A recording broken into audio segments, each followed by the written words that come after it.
ఒక్కలను కూడా మోసం చేయకుండా వదిలిపెట్టలేదు కాంగ్రెస్ ప్రభుత్వం. నేనేదో ఉత్తమ మాటలు చెప్తలేను, కావాలంటే మీకే ఒక్కసారి చూపెడతా.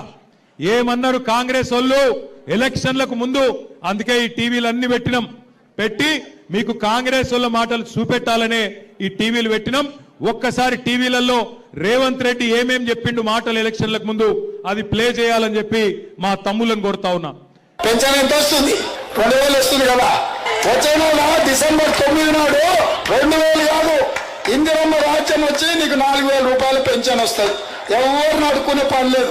ప్రతి నెల 1వ తారీఖు నాడు ప్రభుత్వ ఉద్యోగికి జీతం వచ్చినట్టుగా ప్రతి నెల 1వ తారీఖు నాడు ఆడబిడ్డల ఖాతాలో 2500 రూపాయలు ప్రతి నెల ఆడబిడ్డల ఖాతాలో వేయాలని కాంగ్రెస్ పార్టీ నిర్ణయం తీసుకున్నది. షాదీ ముబారక్ కళ్యాణ లక్ష్మిలో ఈ రోజు 1,00,000 రూపాయలే వస్తున్నాయి.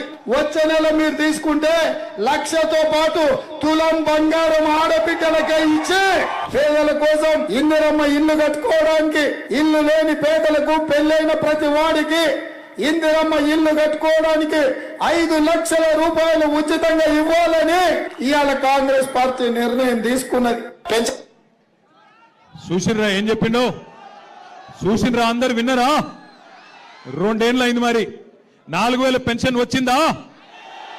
2,500 వచ్చినాయా? ఆడపిల్లలకి తులం బంగారం వచ్చిందా? పెళ్ళైతే స్కూటీలు వచ్చినాయా?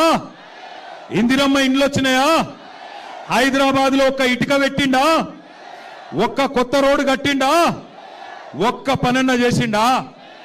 ఇవాళనేమో వచ్చి అన్ని ఉద్దర మాటలు చెప్తుండు. నాకు ఒక్క ఛాన్స్ ఇవ్వండి, ఒక్క ఛాన్స్ ఇవ్వండి. అయ్యా నీకు ఒక్క ఛాన్స్ ఇస్తేనే కదా 162 మంది ఆటో వాళ్ళు ఆత్మహత్యలు చేసుకునే పరిస్థితి తెచ్చినావు. నీకు ఒక్క ఛాన్స్ ఇస్తేనే కదా హైదరాబాద్ ను బర్బాద్ చేసినావు. నీకు ఒక్క ఛాన్స్ ఇస్తేనే కదా ఇందిరమ్మ రాజ్యం అని చెప్పి ఇలా హైదరాబాద్ లో 1000 ఇండ్లు కూలగొట్టినావు. పక్కనే ఉంటది సున్నం చెరువు. ఆ సున్నం చెరువులో ఉండే గరీబోళ్ళందరినీ ఇండ్లు కూలగొట్టి మెడలు పట్టి నూకేసినావు.